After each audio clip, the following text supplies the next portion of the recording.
Getting the David Gibson Award is probably the single most exciting thing that has ever happened to me.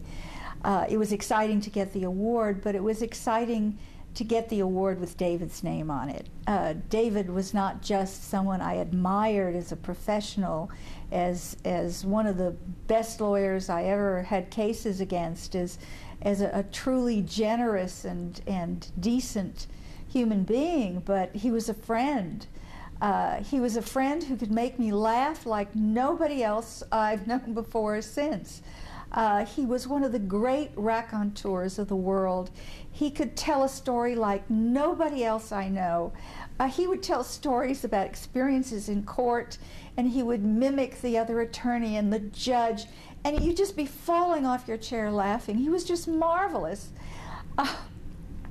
I remember one time when I was on a bar trip in Mexico with him and Yanni. I told his daughter that they were like George Burns and Gracie Allen, only she was smart. She would set him up and he'd knock him down. He would just one after another, one story after another.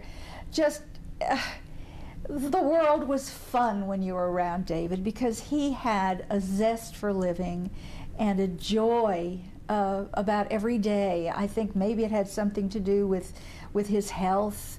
And the fact that sometimes his body gave him a lot of pain, but I think he looked for things to have fun about, and he shared that with everybody he knew. I'm very proud of the award. I keep it in my office facing me, and if I ever get a little glum, I look over and I see David's name, and I remember all the good times we had together and all the decent, wonderful, generous things that he did and shared with me as a professional. I have with me a picture of Berta Rayburn.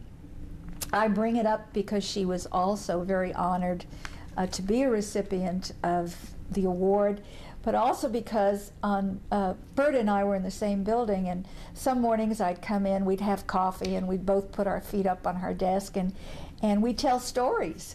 And oftentimes we were repeating stories we had just heard from David that we wanted to share with each other, because he told another outrageous one that we just thought was too good not to share. I miss David. I think everybody who ever knew him or worked with him misses him. He was a pixie and an unbelievably wonderful lawyer who you could learn from anytime you had a case with him. And anybody who gets this award should be proud to know that they're getting an award named after Dave Gibson.